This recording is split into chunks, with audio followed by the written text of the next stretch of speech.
Na aula de hoje, nós vamos tratar dos métodos sísmicos, dando continuidade, né? E hoje nós vamos falar da etapa do processamento sísmico. A teoria desse processamento sísmico ela pode ser encontrada em 2 livros de referência. Esse livro do Wilmans e do Ikele. Eu tenho aqui o do Wilmans, né, que é esse aqui. Esse tem volume 1 e 2, não sei se está dando para ver.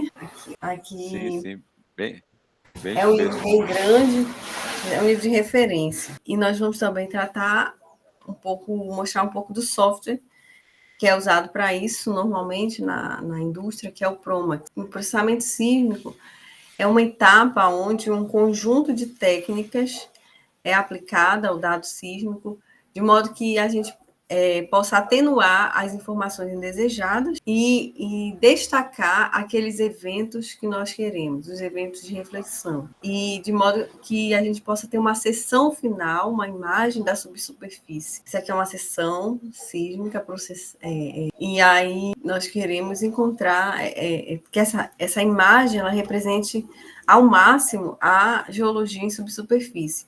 Veja aqui o que seria um modelo geológico desse local onde está essa seção sísmica. Bem, o traço sísmico, o registro sísmico. O registro sísmico, eles são mostrados aqui nessa figura, é um exemplo de registro sísmico. A gente sabe que é feito um registro ao longo do tempo, e esse tempo ele é da ordem de segundos ou milissegundos, que é o mais comum. E essa distância, ela, em termos de deslocamento, ela é normalmente em metros, mas também pode ser em pés, certo? Então, a gente, recapitulando aqui, a gente tem uma fonte, ela gera uma energia e há uma propagação dessa energia ao longo da subsuperfície, e ela sofre reflexão ao atingir uma interface, né, refletora, e ela retorna medida em um sensor, os receptores. E assim nós temos vários traços sísmicos. Agora, esse registro, ele é feito digitalmente, e nós vamos ter o que nós chamamos de amostragem. Então, o sinal sísmico é uma função contínua analógica no tempo. Mas nós vamos no registro digital, o sinal sísmico contínuo, ele é amostrado a uma razão temporal chamada de intervalo de amostragem. Os valores típicos de amostragem eles variam de 1 milissegundos a 4 milissegundos. E para a sísmica de alta resolução, 0,25 milissegundos. Aí, com relação às frequências utilizadas, elas são normalmente na faixa de 40 Hz a 80 Hz. Aqui seria um exemplo para a gente entender isso, de um sinal. Ele é amostrado, né, ao longo desses pontos. Então, você teria uma recuperação do sinal dessa forma. E ele é amostrado a uma janela de um intervalo de amostragem maior, você já tem uma reprodução melhor do seu sinal. E assim por diante, certo? Então, dentro da sísmica, nós vamos ter esse intervalo de amostragem. Existe um limite, né? O máximo que o sinal pode ser recuperado. Então, a perda de informação na reamostragem do sinal analógico para o digital, essa perda depende da taxa de amostragem. Então, qual é a máxima frequência que se pode recuperar, né? Essa máxima frequência está relacionada com a taxa de amostragem, sim. Essa frequência é chamada de frequência NIT. Para um dado sísmico amostrado no intervalo de tempo, a máxima frequência recuperada é dada por essa equação. No caso 1D, dados sísmicos amostrados a 4 milissegundos, utilizando essa equação, eles vão ter uma frequência NIT de 125 Hz. E essa é a máxima frequência recuperada. Ou seja, o máximo de amostragem, um intervalo de amostragem que você pode fazer na sísmica é 4 milissegundos. Normalmente, um padrão é a cada 2 milissegundos. Se o sinal sísmico que apresenta frequências de até 250 Hz e é reamostrado a cada 8 milissegundos, ou seja, uma amostragem além dessa frequência máxima, né, permitida, tem-se a máxima frequência recuperada de 62,5 Hz. O que acontece com as frequências do sinal maiores que isso? As frequências maiores aparecem no sinal digitalizado como sinal de baixa frequência, contaminando o mesmo, e isso é o que nós chamamos do fenômeno da E. A maior frequência recuperada é a frequência NIT. Quanto a esse fenômeno, nada pode ser feito. Se o sinal é mal amostrado e altas frequências são perdidas, estas não podem ser recuperadas reamostrando o sinal já digitalizado. Frequências maiores que a frequência NIT contaminam o sinal sísmico. E esse fenômeno ele pode ser evitado através de um filtro, né? A aplicação do filtro anti-aliasing. Ok. Então, nós tratamos aí um pouco da questão da amostragem do sinal, a máxima frequência que a gente consegue recuperar. E agora eu vou falar sobre a convolução. O que é a convolução dentro da sísmica? É um sinal que passa por um dispositivo qualquer e sofre uma transformação. Essa transformação é chamada de convolução. No caso, você vai ter aqui um exemplo de convolução dentro da geofísica, né, que é o sinal atravessando o meio, né, a subsuperfície. Então, você vai ver uma transformação nesse sinal. Vamos estar convolvendo as informações do meio, e então você vai ter um sinal que vai se propagar ao longo da subsuperfície. Então, ele vai ter a informação da fonte, a wavelet sísmica, vai ter a informação do meio, que é a resposta impulsiva da Terra, ou seja, aquela resposta de reflexão, a função nessa resposta impulsiva da Terra. Você vai também ter a questão dos ruídos, e tudo isso vai ser convolvido, nós vamos ter o nosso sinal. Então, você veja que o sinal sísmico, ele no domínio da frequência, ele é uma soma de várias frequências, uma convolução. Né? É interessante que quando você observa um traço sísmico, você vê isso, o que nós estamos mostrando aqui à direita, né? Mas você pode, no domínio da frequência, utilizar, né, a transformada de Fourier, e você vai, o que nós chamamos de abrir o sinal. Então, você vai ver que vai ter muita coisa ali somada, né? Embora seja um traço, mas no domínio da frequência a gente sabe que são várias frequências somadas, informações dessas três, a wavelet sísmica, a resposta impulsiva da Terra e os ruídos aleatórios.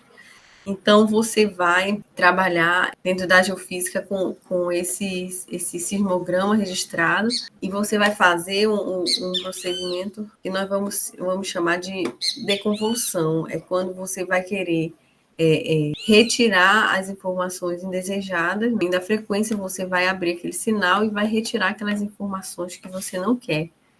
Entendeu? Modelo utilizado para explicar como o traço sísmico é gerado, né? Esse daí é um modelo que nós utilizamos, modelo de convolução, certo? Então, o nosso sismograma, ele é uma soma, né, é uma convolução dessas três funções. E, para isso, nós definimos, né, pressupomos que a Terra é formada por camadas planas horizontais. A fonte gera a onda compressional e esta incide na interface refletora com ângulo normal. A wavelet sísmica é estacionária.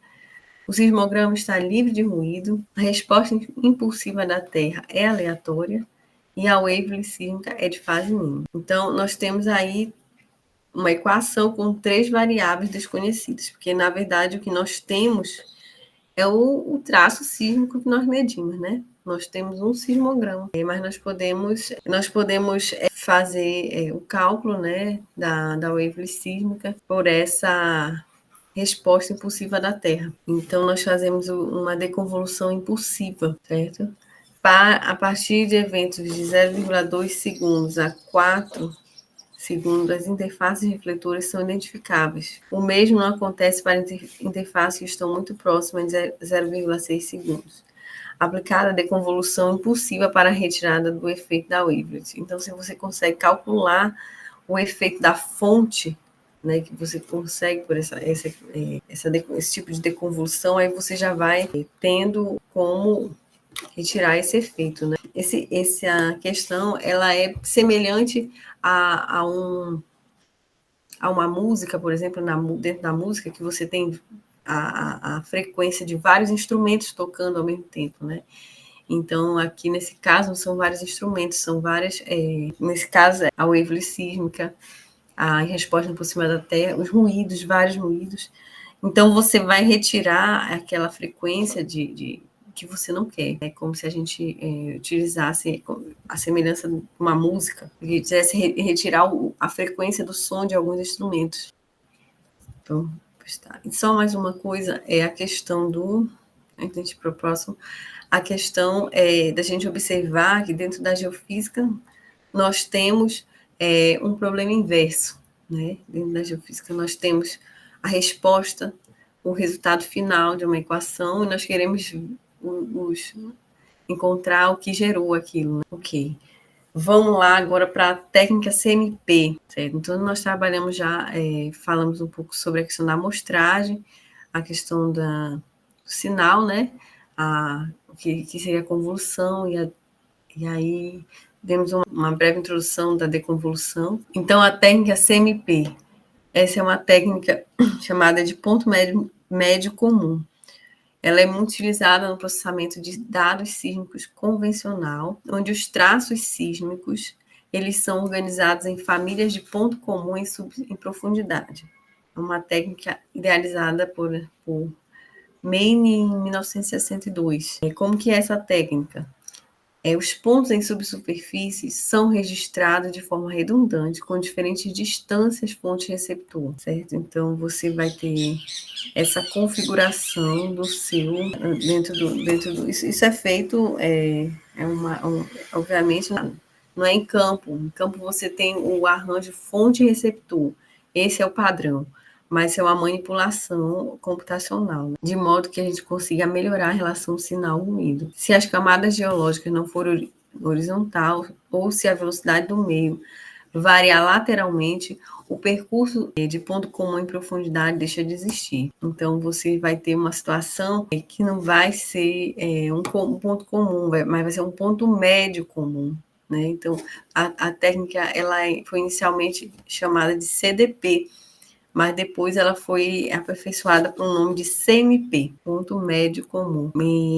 Por isso que você ainda vai encontrar em alguns locais esse nome CDP, mas ela é correto mesmo a gente chamar de CMP, é chamado CMP, que é um ponto médio comum. Então, esses pontos, quando você vê uma imagem sísmica, aquela seção sísmica que vai ser usada na interpretação, então cada traço ali já foi, cada traço ali é um CMP, que foi somado. As famílias CMP.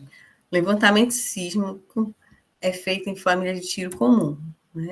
O normal, isso daí, dentro do levantamento, é feito assim, mas, como eu falei, nós fazemos um rearranjo computacional para que a gente consiga essa melhor cobertura de um único ponto. Então, à medida que você se aproxima dessa posição mais central aqui do seu levantamento, você vê que você consegue uma maior quantidade de traços. Então, nós vamos tendo CMPs. Então, para um primeiro CMP, nós vamos ter uma quantidade de traços que vai aumentando e depois vai diminuindo à medida que você caminha e vai terminando a sua linha assim. O número de traços que iluminam um ponto em subsuperfície é chamado de cobertura. As regiões mais internas do levantamento sísmico têm cobertura maior. Você pode calcular essa cobertura, né? A cobertura máxima, ela é dada, ela pode ser obtida a partir da distância entre os receptores,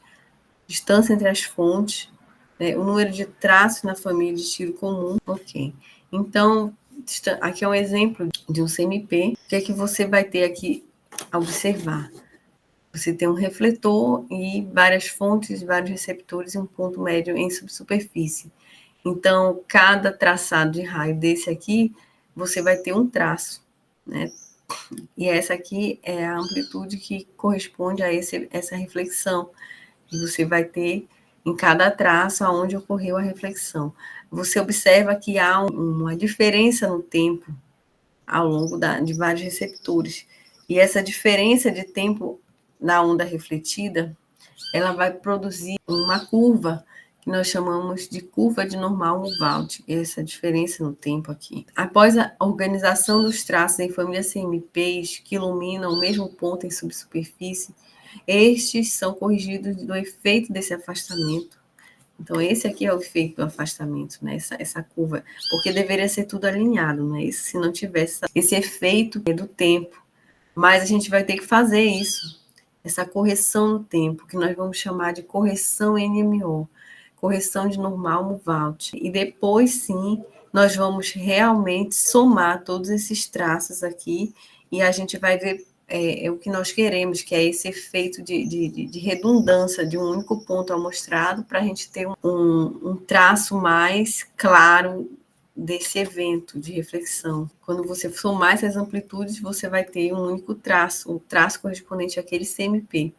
É um super traço. Você corrige esse efeito e soma, certo? Ok. Tratamos da técnica CMP. Agora vou fazer uma pequena introdução do software Promax. Esse software que é o mais utilizado, né, atualmente dentro da indústria no processamento sísmico. É um software da Landmark Halliburton, desenvolvido para facilitar ao usuário o manuseio e desenvolvimento do processamento sísmico. Esse software já contém os pacotes, né, de aplicação em cada etapa, então você é mais fácil, porque você não precisa estar manipulando algoritmos, né, diretamente. Processamento de dados sísmico de superfície 2D, 3D e 4D e dados de VSP, né, de impulsos. Então, pode ser feito, né, processamento em 2D, 3D, 4D, né, e dados de VSP. O que seriam dados 4D? São dados onde há um monitoramento ao longo do tempo, né? Tem nas 3 dimensões, X, Y, Z e T, tempo. Isso é interessante para o caso de monitoramento de reservatório de petróleo. Apresenta implementado as metodologias mais comumente utilizadas no processamento de dados sísmicos. O processamento é realizado na interface 6Space. Essa interface do Promax é essa aqui, né?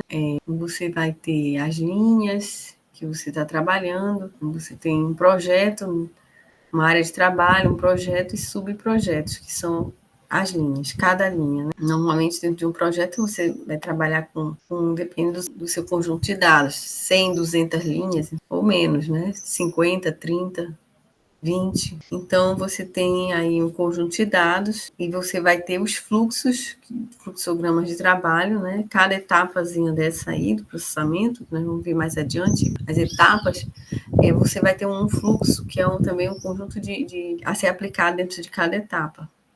E as tabelas também geradas, né? Tabelas de velocidade, tabelas para correções no dado, como correções de estáticas, uma série de correções que você vai ter que fazer também no dado. Então, vamos ter o conjunto de dados, que é o dataset, né? As linhas sísmicas. Então, você vai ter as linhas, não só a linha em si, a linha com dado bruto, mas à medida que você vai manipulando aquela linha, você vai gerando um novo arquivo dela, você vai salvando e você vai trabalhando no seu dado já editado, entendeu? Cada etapa que você faz, você salva a linha com aquela etapa, aí passa para a próxima, você já vai chamar aquela linha já da etapa anterior, entendeu? Armazenamento dos dados, da geometria, você vai ter a geometria do dado carregada, né? Essa é uma etapa do processamento sísmico, das etapas iniciais, né? Então, você vai ter em cada etapa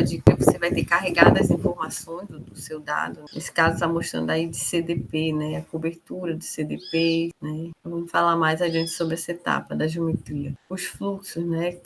Olha só, nós temos aqui esses 11 fluxos.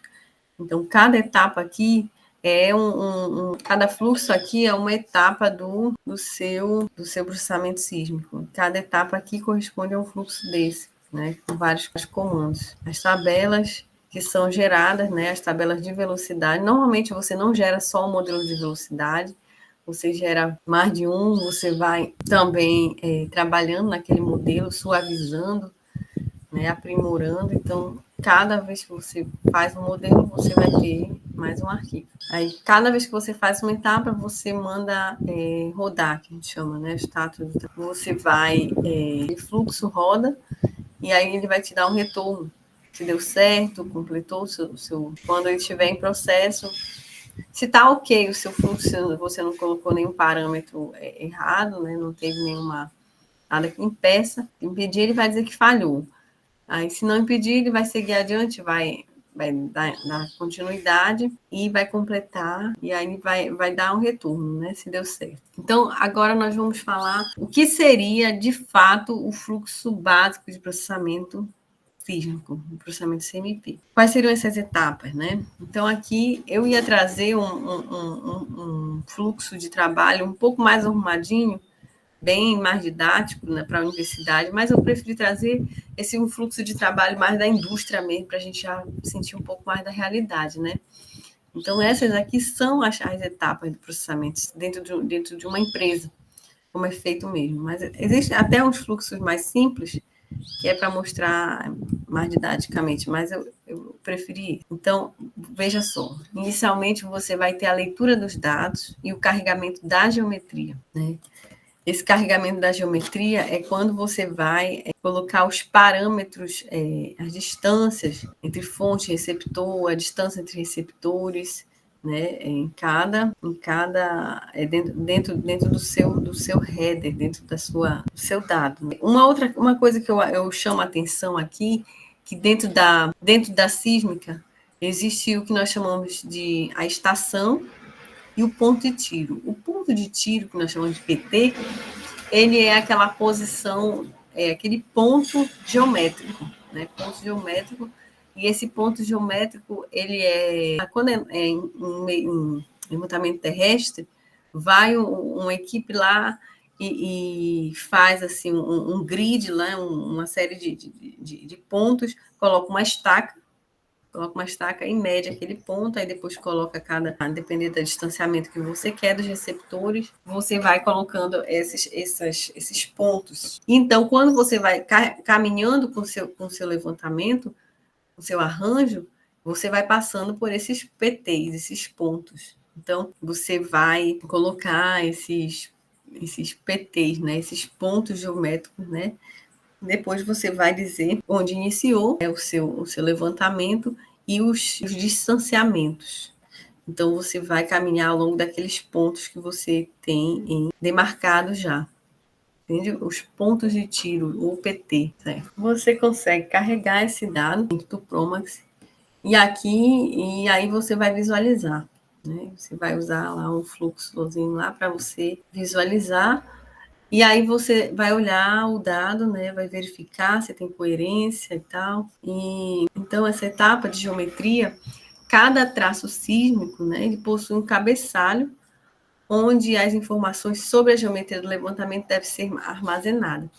Normalmente essas informações, elas nem sempre o cabeçalho do traço contém todas as informações sobre a geometria de aquisição, certo? Então, o SEG-Y, o seu dado, ele não tem dentro do header, né, do dado, do header de cada traço, normalmente não tem todas essas informações. Você vai utilizar, né, um fluxograma dentro do seu processamento sísmico para colocar essas informações. E onde estão essas informações, se não no SEG-Y? Né? É uma pergunta. Elas estão dentro de um PDF, normalmente, em um relatório de campo.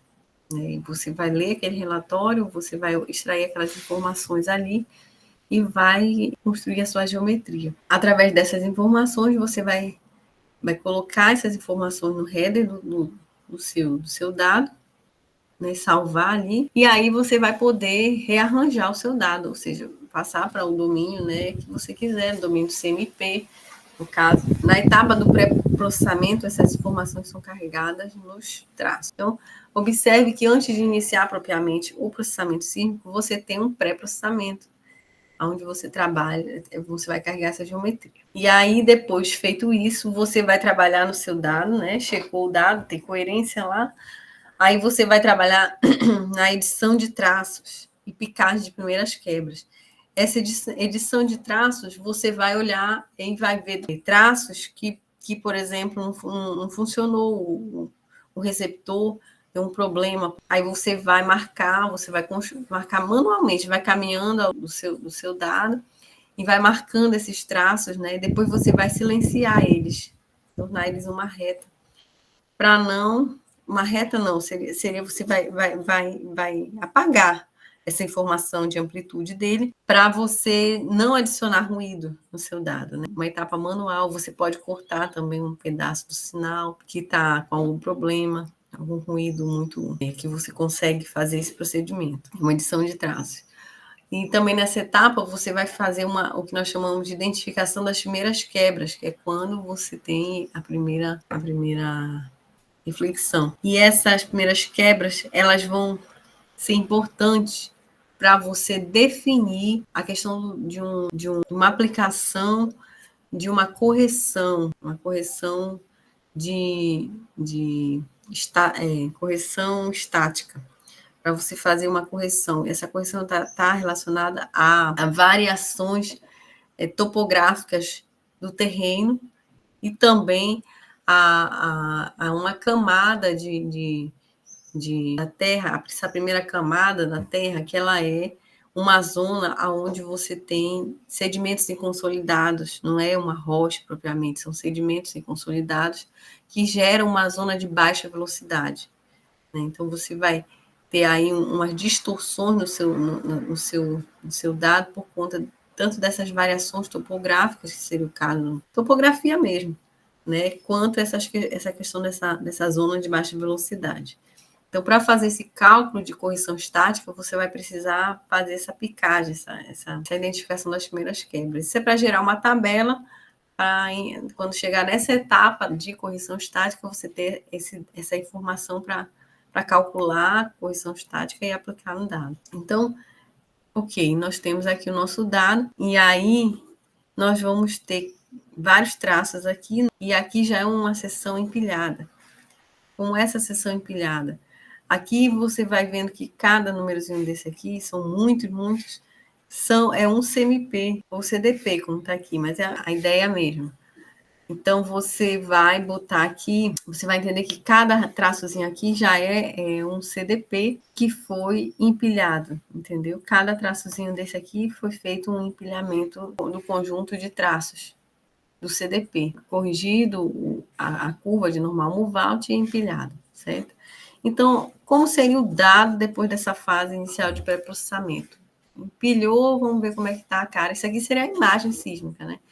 Então, a gente vê que está bem ruim. Então, agora que nós vamos começar propriamente o processamento sísmico dentro desse dado. Agora nós vamos começar realmente as técnicas do processamento, que vamos iniciar com a correção de divergência esférica, né? Como a gente já viu, a propagação da onda, ela se dá em frentes de ondas, né? Aqui estou mostrando uma imagem, considerando o meio homogêneo e isotrópico, né? Então, você tem uma frente de onda, e essa frente de onda ela vai perdendo energia à medida que ela se propaga.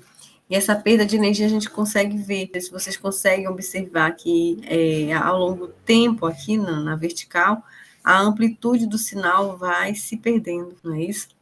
E isso vai dificultar a gente ver os nossos refletores aqui ao longo do tempo. Então, você vai aplicar aí uma correção de divergência esférica. Veja como é antes e depois. Antes e depois. Observe essa porção aqui mais no inferior, como ganha uma amplitude, né?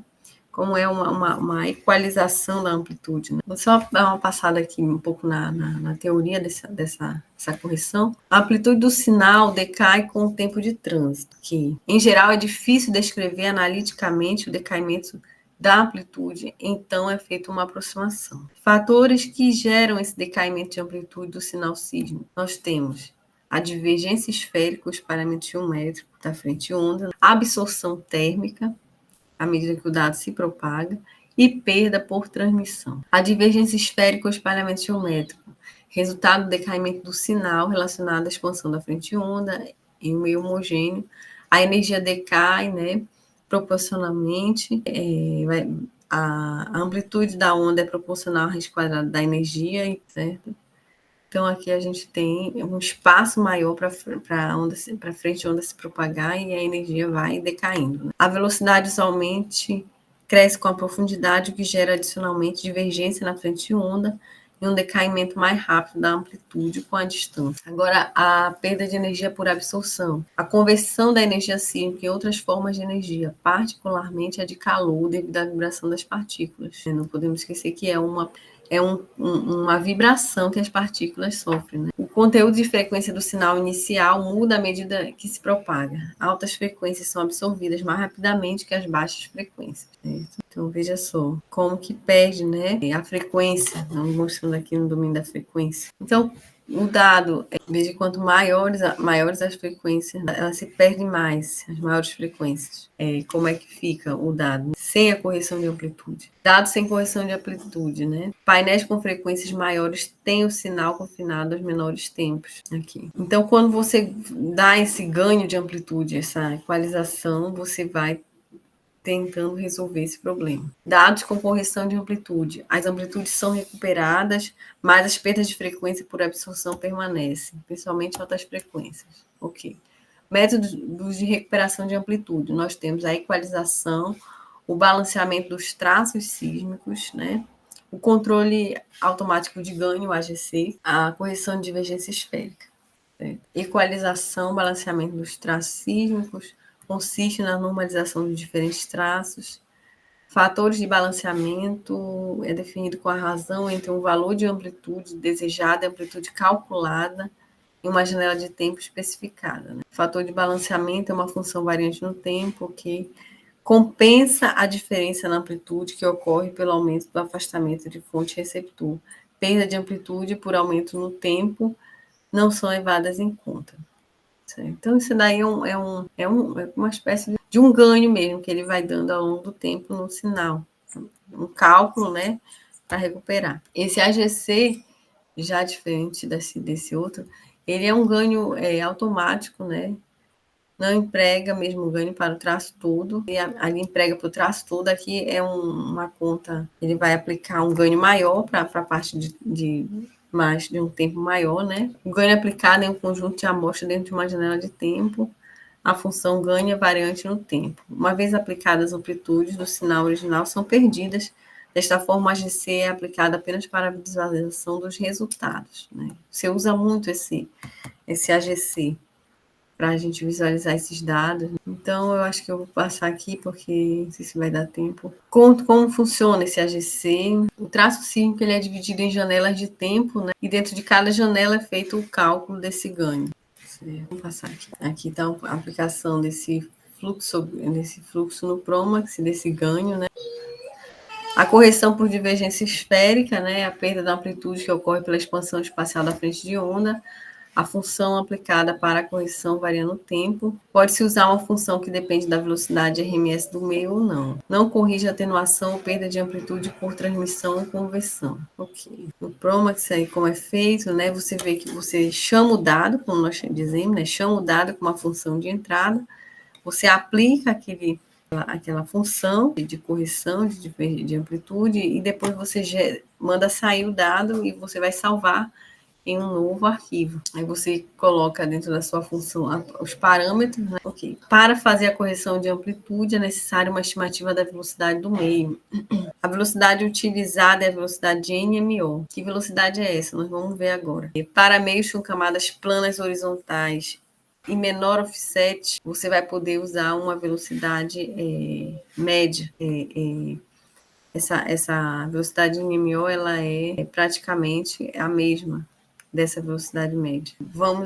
Feita essa correção na amplitude, essa correção que nós temos pelo espalhamento da frente de onda, absorção térmica e tal, aí você faz essa equalização na frequência do seu dado, aí você vai para outra etapa. Inicialmente você tem que fazer realmente essa correção da amplitude. Aí você vai para uma etapa também de tratamento na amplitude, mas você vai corrigir a questão da correção estática. Isso normalmente é feito para dado terrestre. E aí depois você vai fazer a deconvolução do seu dado e um balanceamento espectral. Observa que você trabalha inicialmente muito nesse domínio da frequência, de arrumar a sua frequência, entendeu? E também aplica logo essa questão da correção estática, que eu vou mostrar o que é. Tratamento de amplitude com consistência em superfície, né? Estime e ajusta a contribuição relativa da fonte receptor e offset. Offset é esse distanciamento, né? Fonte receptor. CDP e canal na amplitude do sinal sísmico. Então, a gente quer tirar esse efeito, né, desse distanciamento, né, fonte receptor, ou seja, que a propagação da onda vai perdendo esse sinal. E aí, feita esse tratamento na amplitude, você vai ter a correção estática. Essa etapa corrige distorções no tempo de chegada das ondas sísmicas dos refletores, causadas por variação na espessura da zona de baixa velocidade, que é aquela zona que eu falei, aquela zona que você tem os sedimentos inconsolidados, não é propriamente a camada de rocha, né? Isso acontece muito na região norte, né? Na região amazônica, que tem muito essa camada de intemperismo, que nós chamamos, dessa zona de baixa velocidade, e também pela topografia, regiões com terrenos muito acidentados. E depois a deconvolução, né, com consistência em superfície. Segue o conceito de que o sinal sísmico pode ser dividido nos seus componentes ponte receptor, offset, CDP. Okay. O objetivo da deconvolução aí é determinar a assinatura do pulso de entrada e removê-lo para a obtenção da função refletividade. Balanceamento espectral. Aplica diferentes ganhos de as bandas de frequência presentes no dado sísmico, com o objetivo de equalizar a amplitude de todos os componentes de frequência. Aí certo, aplicou lá a correção por divergência esférica. Aí você aqui está vendo que esses refletores, isso aqui são as reflexões, não sei se vocês conseguem visualizar as reflexões, mas você observa que há uma certa rugosidade nessas reflexões e elas podem ser melhoradas, sabe? Você aplica antes, depois de você aplicar a correção estática. Ela corrige esse efeito do terreno topográfico antes, depois. E esse efeito da zona de baixa velocidade. Aqui eu estou mostrando um dado empilhado, né? Como que fica antes da correção estática, depois. Antes e depois.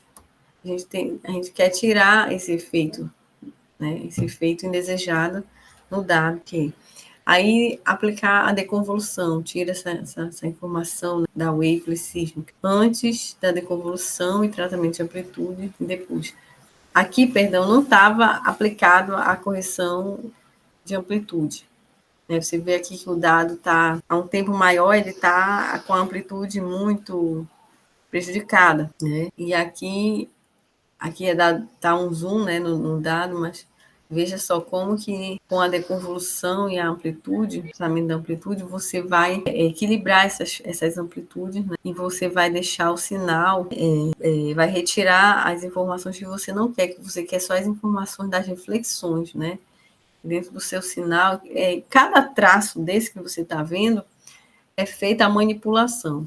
Né? Você está trabalhando dentro do domínio da frequência. Então, cada traço desse aí, você vai abrir ele no domínio da frequência, você vai utilizar toda uma implementação físico-matemática, né, transformada de Fourier e tal. Você vai abrir esse traço, vai retirar aquilo que você não quer, vai aplicar o que você deseja naquele traço. Então, aqui eu estou mostrando antes da deconvolução e tratamento de amplitude, e depois da deconvolução e tratamento de amplitude. Então, essa daqui vai ser a cara do nosso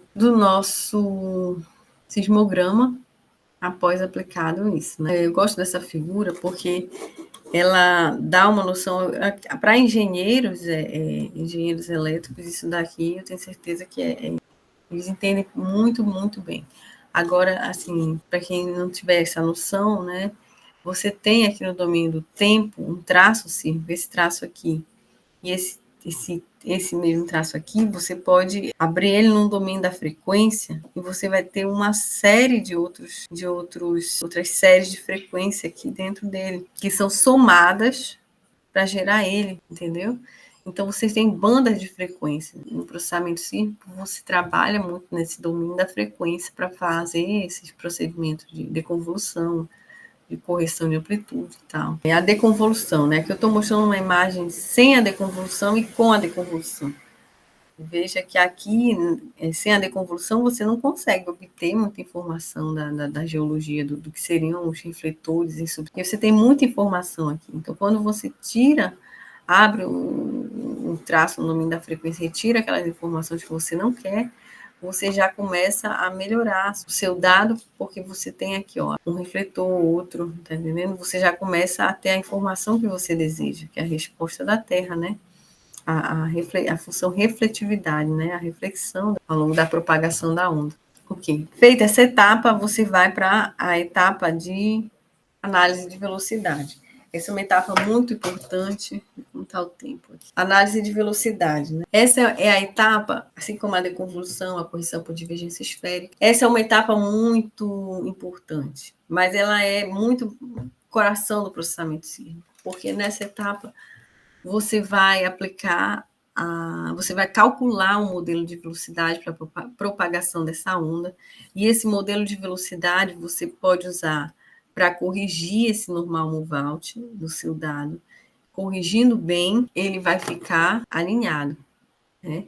Não corrigindo bem, ele vai ficar um pouco inclinado para baixo ou para cima.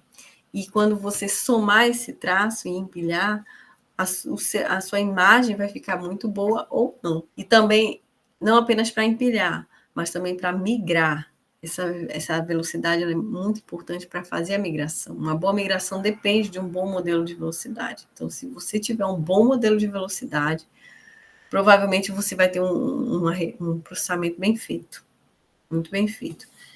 E o inverso também. Se o seu modelo de velocidade estiver ruim, a sua seção não vai ficar muito bem processada, né? A velocidade RMS é uma raiz quadrada média, né? Para o meio com N camadas horizontais é dado por... Você vai ter aqui um cálculo da velocidade média por camada, entendeu? Isso aqui é um CMP que eu estou mostrando, né? Traçado. Então, você vai estimar essa velocidade, né? No Promax, vai calcular dentro desse fluxo de análise de velocidade. Você, para isso, vai organizar esse dado em famílias CMPs, mas não apenas em um CMP, mas um conjunto de CMPs, que nós chamamos de várias famílias CMPs, super. E aí você vai formar assim, para um CMP escolhido, coloca os traços desse CDP e vizinhos em sua única família. Tá vendo aqui? Perdão. Então aqui você tem vários CDPs.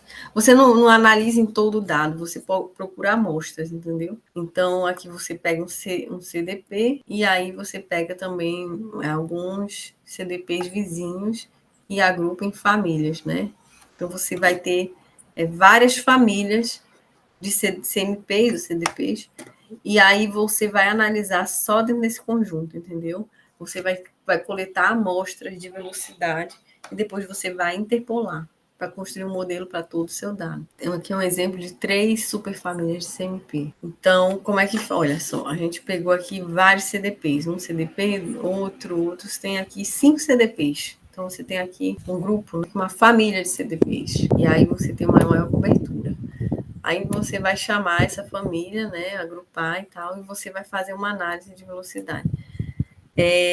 A interface do Promax ela é muito interessante para essa análise de velocidade. Ela vai dividir a tela em várias partes. Eu vou mostrar rapidamente aqui, que o nosso tempo está bem já avançado, várias partes dessa tela que vai abrir para você fazer uma análise de velocidade. É uma análise interativa, ao mesmo tempo que ele vai te dar uma estimativa estatística de qual velocidade seria para determinado ponto ao longo da subsuperfície, ao longo do tempo, né, que você tem. Ele vai te dar para você escolher qual que seria a velocidade, aí você vai fazendo um desenho, uma picagem desses pontos mais prováveis de valores de velocidade, depois você vai observar em um outro momento o dado automaticamente dentro daquele empilhado para aquela velocidade. Então, o que vai lhe garantir que aquele valor de velocidade está legal? Se for empilhado e o sinal... Primeiro, se foi feita a correção de normal. A reflexão ficou bem alinhada, e depois ele já vai lhe mostrar a soma, se deu um empilhamento bom. Então, é muito bom essa análise de velocidade do Promax, porque você tanto escolhe valores, desenha aquele modelo, como você já vê como vai ficar. Ou seja, se você vê que não ficou bom, você vai fazer outro valor, né? Aqui o que ele está dizendo, né? Calcula os valores no espectro de velocidade, uma função semblance, uma função estatística, qual seria a velocidade mais provável para você dar para aquela posição, e também ele vai já fazer uma função velocidade de empilhamento, vai mostrar como fica empilhado com aquela velocidade. Então, os traços eles são gerados para cada supergetter, gera os dados que serão utilizados na análise de velocidade, vantagem na utilização da superfamília, da supergetter, aumento da razão sinal-ruído. Você vai chamar o seu, né, com o dado de entrada, a sua função de velocidade, né, para você fazer o cálculo, vai colocar, né, a sua tabela com as superfamílias. Né? Então, daqui, ó, o que seria esses quatro conjuntos aqui que o Promax nos retorna. Primeira função, velocidade, e aqui você está vendo as cores quentes, esse vermelho, seria o valor mais provável de velocidade para cada tempo, do tempo. Então, dentro dessa família supergetter, esse supergetter que foi somado aqui, né? Aí você vai ter aqui uma amostra de velocidade, um modelo. Então, você vê que em cada refletor, tá vendo? São refletores. Cada reflexão, você vai picando, né? E vai colocando valores de velocidade, ele vai interpolando aqui. Você pode fazer um modelo mais fino ou um modelo mais grosseiro. Né? E aqui você já vai tendo esses refletores aqui, se eles ficarem bem alinhados, é porque empilhou legal com esse modelo que você disse aqui, entendeu? É uma coisa interativa. Né? E também ele vai, aqui é uma espécie de um refinamento, você vai vendo exatamente para cada refletor qual seria uma velocidade melhor. Então ele é muito legal essa análise de velocidade do problema. Espectro de velocidade, utilizando semblance, né? São os 4 conjuntos lá. Supergetter, empilhamento dinâmico, função velocidade de empilhamento. Espectro de velocidade, né? Como é feito o cálculo disso? Sismograma com traços organizados em CDP com apenas um refletor, né? Aqui que nós estamos mostrando, mas a realidade vocês viram lá, são vários refletores ao mesmo tempo, né? Um aqui, um aqui. Então, essa função, ela vai dar uma estimativa de velocidade para cada refletor. Você vai ter que ir desenhando um modelo para cada refletor. Para velocidades na faixa de 200 a 2.000 a 4.300 milissegundos, variando de incremento de família CDP, foram corrigidas do efeito em melhor empilhados. O resultado do traço empilhado para cada velocidade é plotado lado a lado no gráfico em um plano de velocidade versus tempo, espectro de velocidade. No domínio offset versus tempo são transformados para velocidade de empilhamento versus tempo. A maior amplitude empilhada acontece para a velocidade de 3.000 milissegundos. Então, outra coisa que eu chamo a atenção, o seu modelo de velocidade, ao longo do tempo, ele vai aumentando o valor de velocidade normalmente, porque ao longo da propagação da onda sísmica, normalmente a velocidade de propagação vai aumentando ao longo do tempo, devido à composição das rochas, né, dos pacotes rochosos, que normalmente é assim. Lembra que a gente viu a questão da velocidade de propagação da onda sísmica nos diferentes tipos de rocha? Então, essa noção que você tem, por exemplo, a velocidade da onda sísmica numa rocha sedimentar, quanto que é no arenito, por exemplo, uma rocha sedimentar, a velocidade de propagação em uma rocha do embasamento, uma rocha, um granito, né, que é um embasamento, a base de uma bacia sedimentar, é bem maior, né, em relação a uma rocha sedimentar. Então, você vai vendo normalmente um aumento da velocidade. Olha aqui uma amostra do que seria 3 refletores, 3 valores de velocidade. Aqui, veja que está normalmente. Pode acontecer uma diminuição local e você vai refinando esse seu modelo, mas a grosso modo aumenta com a profundidade. Quando a razão sinal-ruído é pobre, a amplitude empilhada não é bem visualizada, utilizando as medidas de coerência. Outra coisa, estou mostrando aqui os valores, por exemplo. Um conjunto de velocidades, testes são calculadas, né? Hipérboles, testes. Para essa velocidade aqui, ficou bem legal. Para essa outra aqui embaixo, já nem tanto. Essa acima, nem tanto. Então, você vai calcular a velocidade que melhor se encaixa para cada evento de reflexão, entendeu? Vai ser um cálculo estatístico, né, que o Promax vai lhe dar várias possibilidades e você vai escolhendo, né, plotar esse semblance, essa melhor coerência no valor de velocidade, à medida que ele tem o dado e ele vai calcular isso, né, com essas equações aqui que eu estou mostrando. Eu chamo a atenção aqui para uma outra questão, a qualidade do dado sísmico, né? Tem dado sísmico que ele tem excelente qualidade, as reflexões são muito bem vistas, então, se o seu dado levantado em regiões que a energia se propaga bem, a energia não é muito absorvida, né, não é muito perdida a energia, então você vai tendo um sinal legal, né? E aí vai ficando mais fácil você calcular a sua velocidade. Né? Por exemplo, deixa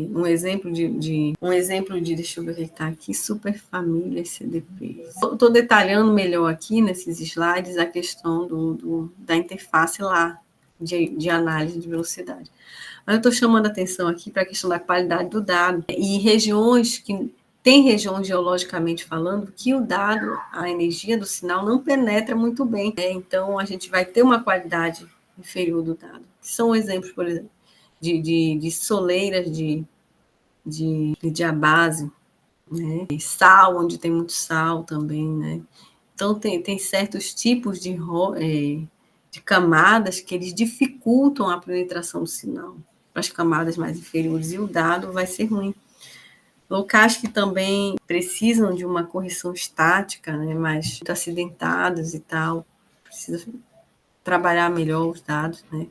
Então, tem fatores que colaboram ou não para o seu dado ser de boa qualidade, né? E isso daí vai interferir no seu processamento sim. Claro que sinais dados sim, com qualidade inferior, né? É um desafio maior para o processador, para a pessoa que está trabalhando no processamento, certo? Eu vou passando aqui, ele está detalhando a questão de cada pedacinho daquela interface de análise de velocidade. Caso o semblance, né, que é a função coerência, como eu já mostrei, para essa superfamília, ele calcula uma função coerência. Qual seria a melhor velocidade aqui ao longo do tempo? É a velocidade, tempo. Então, você vai desenhando aqui a sua velocidade para essa superfamília CDP. E aí, você vai fazendo essa picagem de velocidade e é feito um empilhamento automático, interativo, para você ver como ficaria o dado empilhado para aquela velocidade, para um controle de qualidade. E também, primeiro é mostrada a correção NMO, como se o dado é corrigido, depois o dado é empilhado. Esse modelo de velocidade, ele vai ser gerado e você vai gerar para cada supergather, ou seja, não é para todos os CDPs, você vai gerar para um conjunto de CDPs agrupados, para cada superfamília de CDPs. Então, você vai produzir um modelo que depois você vai ter que fazer uma interpolação e até uma suavização. Isso é feito também com um programinha aí dentro do Promax, né? Editor ao longo desse modelo. Então, olha só. Isso aqui é um CDP. E aí você tem aqui os modelos de velocidade ao longo do tempo. Aqui o tempo, aqui é os CDPs. Aqui é o CDPs. Então, isso aqui é um modelo de velocidade ao longo de uma linha empilhada. O que foi que você desenhou?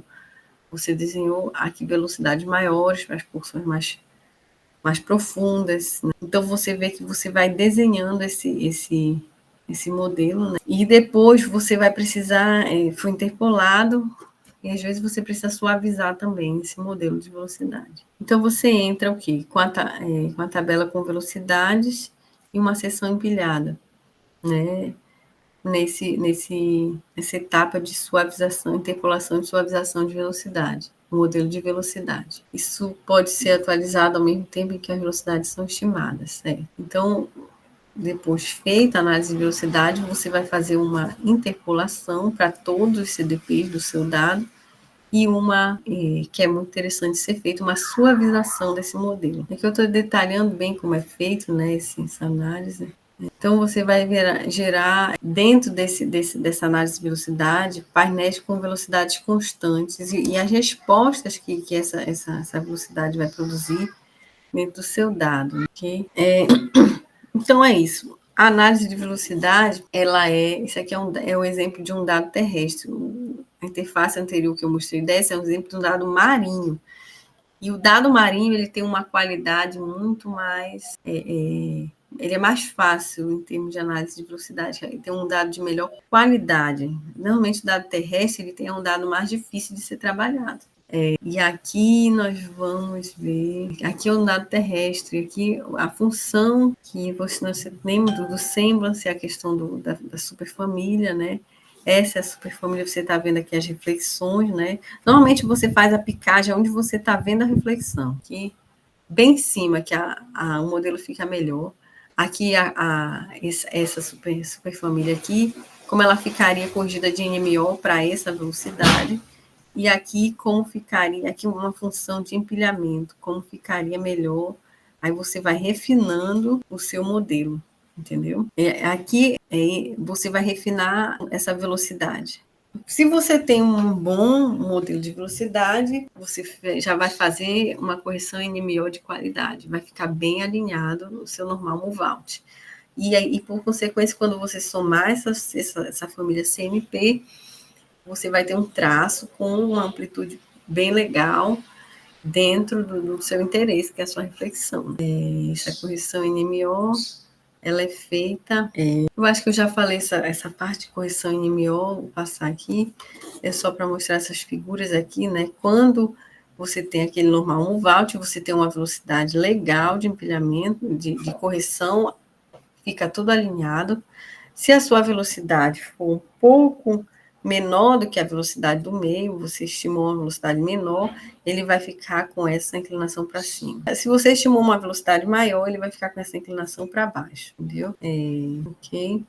Olha, aqui no C, quando a correção NMO, ela é uma velocidade menor que a velocidade do meio, fica com essa forma. O efeito do estiramento. Como resultado dessa correção NMO, ocorrem distorções nas frequências, especialmente para os eventos mais rasos e de grande afastamento. Essas distorções são chamadas de estiramento. Os eventos são deslocados para baixa frequência. Então, isso aqui é um efeito que causa no traço e para baixas profundidades, para reflexões. Então, quando você está fazendo a sua análise de velocidade, você já está fazendo também uma espécie de uma cirurgia no seu dado também. Você já faz como é que chama isso aqui? Um corte. Um corte, você vai desenhando também esse corte lá no seu modelo de velocidade para retirar esse efeito de estiramento. E o empilhamento, né? O empilhamento também é uma etapa fundamental dentro do processamento sísmico. Como vocês estão vendo, empilhamento, ele não acontece só uma vez ao longo do processamento. Você está fazendo um pré-processamento, uma análise na amplitude, então você já empilha para ver como é que está a cara do dado.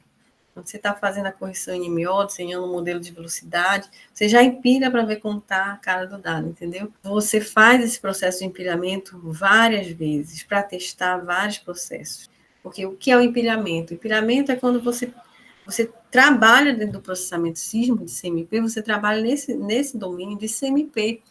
E quando você vai para o empilhamento, você soma os traços de cada CMP, coloca um do lado do outro e a sua linha. Então, esse processo de somar, ele é feito várias vezes ao longo do processamento para você testar se a sua etapa ficou boa, entendeu? Aí você volta, melhora o seu modelo de velocidade, empilha de novo, vê se ficou legal. Então, esse empilhamento, Após a correção NMO, os traços da família CMP são somados e empilhados, né? Os dados empilhados estão em afastamento nulo, ou seja, quando você empilha, você considera que não tem afastamento ao longo daquele CMP, você soma simplesmente. O empilhamento reduz a quantidade de ruídos aleatórios e múltiplas, né? Melhora a relação sinal-ruído. Dados empilhados após toda essa etapa de processamento, de pré-processamento, né? De correção, de deconvolução, de correção por divergência esférica, de correção estática, e aí você desenhou seu modelo de velocidade, vão empilhar, olha como fica. Antes de todo esse processo aí, e após, né? Após o tratamento de amplitude, a deconvolução e a correção estática. Veja, primeiro, as frequências, né? Elas são equalizadas, a resposta realmente da Terra, ela é bem evidente das reflexões, né? Veja que há uma melhoria muito significativa da sua imagem, né? O que você tem sobre superfície, as suas camadas, né? Olha só, a importância do processamento sísmico. Não basta só adquirir o dado, você também tem que passar pelo processamento sísmico, por essa etapa, de remover o que você não quer, atenuar, quer dizer, né?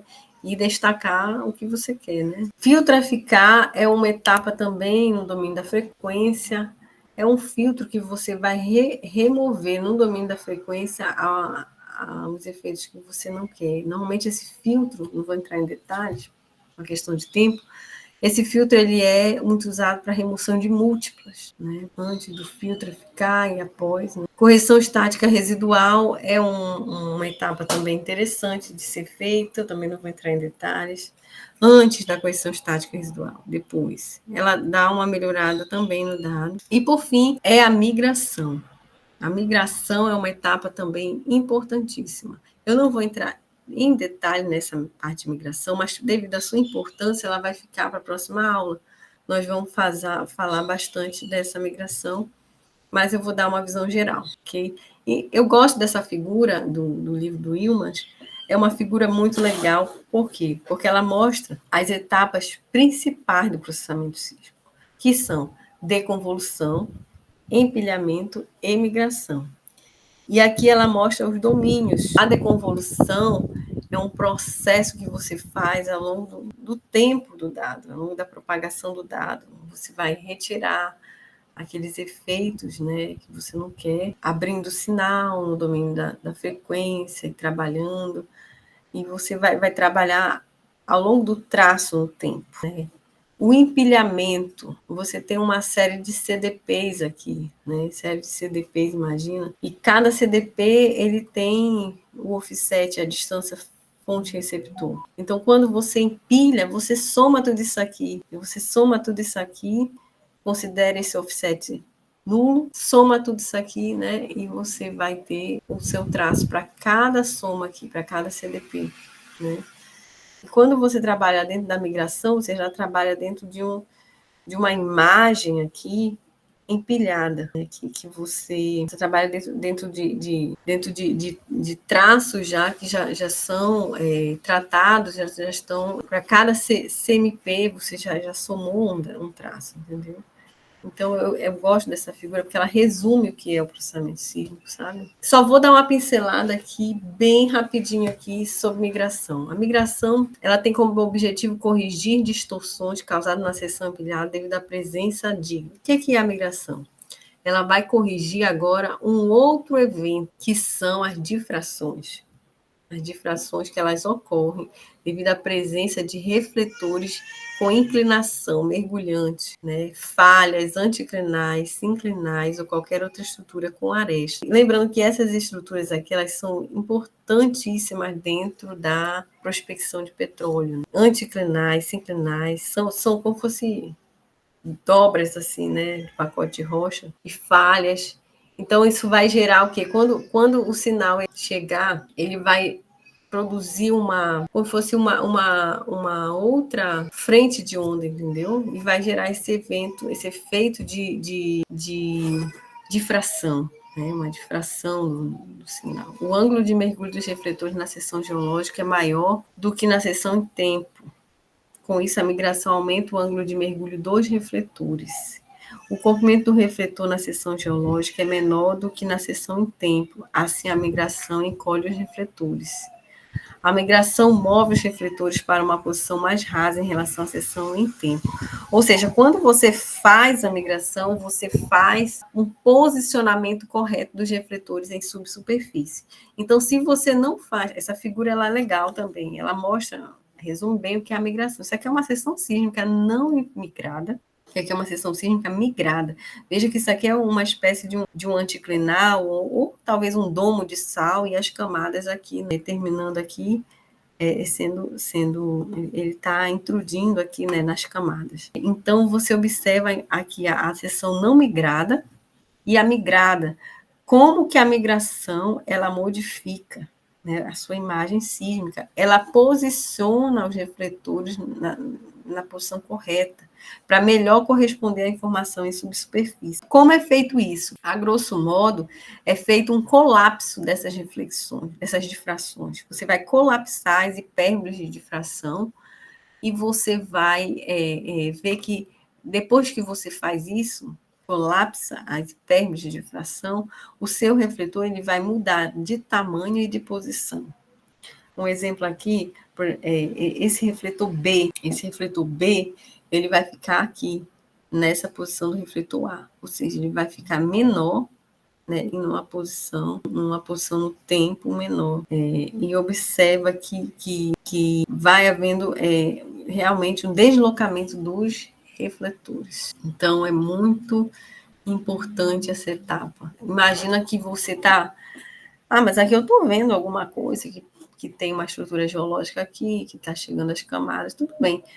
Mas se você for colocar um poço para verificar a possibilidade de óleo, né? Se você colocar ele bem aqui, por exemplo, nessa posição aqui, sem migrar a sua imagem, não quero, acho que aqui dá certo, está bem certinho. Mas vai dar, provável, se tiver um reservatório de petróleo aqui, você vai colocar numa posição diferente do que seria a sua posição do seu reservatório, entendeu? Então, a migração ela é uma etapa bem importante no imaginamento sísmico. Existem várias técnicas, várias implementações físico-matemáticas para fazer isso aí, mas que é legal a gente ver em outra aula, ok? E aí você produz a sua seção sísmica final, migrada. Observa que esses eventos de hipérboles, deixa eu pegar aqui uma seção. Tá vendo essas hipérbolezinhas aqui, esses eventos aqui, tá vendo? Então, quando você faz a sua migração, esses eventos eles são bem suprimidos, tá vendo? Então, essa seria a sua seção sísmica final migrada. Bem, então, essas são as referências, e é isso. Na aula de hoje, a gente viu o processamento sísmico, né? E na próxima aula, eu vou dar uma ênfase maior na etapa de migração, e nós vamos ver a interpretação sísmica desses dados. Como é feita a interpretação sísmica.